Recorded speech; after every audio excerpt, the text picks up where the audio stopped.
های بلند و معنوی دعوت بکنن. چقدر زیباست پیش از اینکه ما مسئولیت ها را به خود اختصاص بدیم اول درک مسئولیت کنیم، بعد از او رفع مسئولیت بکنیم. اول درک بکنیم که ما در قبال این جامعه بشری چی عواطف باید داشته باشیم، چی مسئولیتی داشته باشیم، چی زحمتی داشته باشیم، چقدر به آسایش باشیم، چقدر به زحمت باشیم. خداوند امر می کند شما را از آن که بدهید امانت ها را به اهل آن. امروز مردم مستضعف افغانستان وقتی به مشکلات کلی و جدی روبرو هست گپ سر چیست؟ یک پدر و مادر طفل را به جهان هستی تقدیم میکنن، یعنی تولد میشه یک طفل در خانه شد، چه دختر چه بچه. اونا بسیار میخواهند که امین بچه و دختر از یک چیز، یک تحصیل بهتر داشته باشه. شوق و علاقه فرزند مد نظر گرفته نمیشه. پدر مادر میخواد که بچهش چپن سفید بپوشه دکتر شود.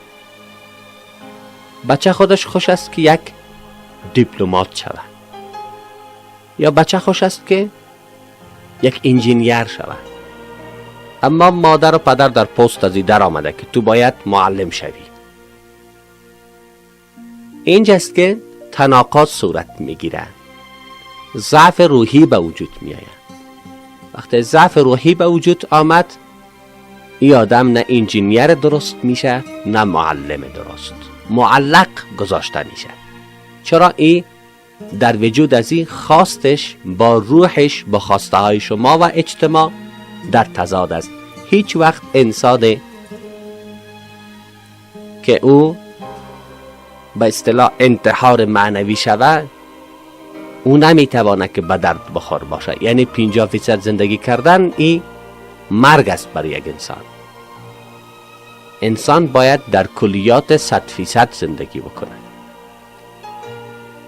یعنی ما یک مثل داریم، یک وقت میگفتن که اگر یک گلاس آب آورده میشد باز تفلکا صدا میکردن که کلگی صدا میکرد که آب، باز کلانا بزرگا صدا میکردن که بانین که یک شار آباد شوه.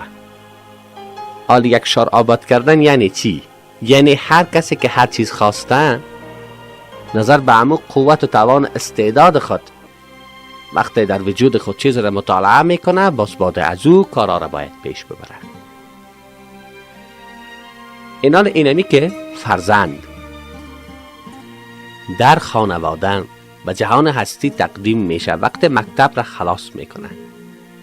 یک تفلک است به قرآن عظیم و شان سخت علاقمند است.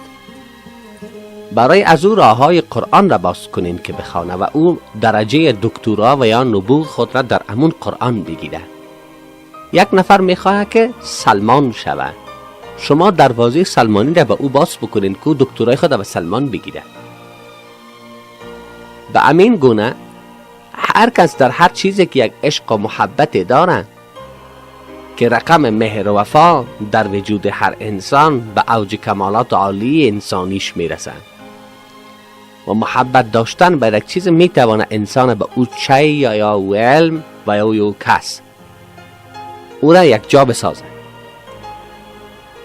پس در اینجا اگر فرزندان اگر توبیخ شوند و آنها اختاریه برشان وارد شوند باز این میجست که نوعی از ترس و یا رعب در وجود انسان پیدا میشه.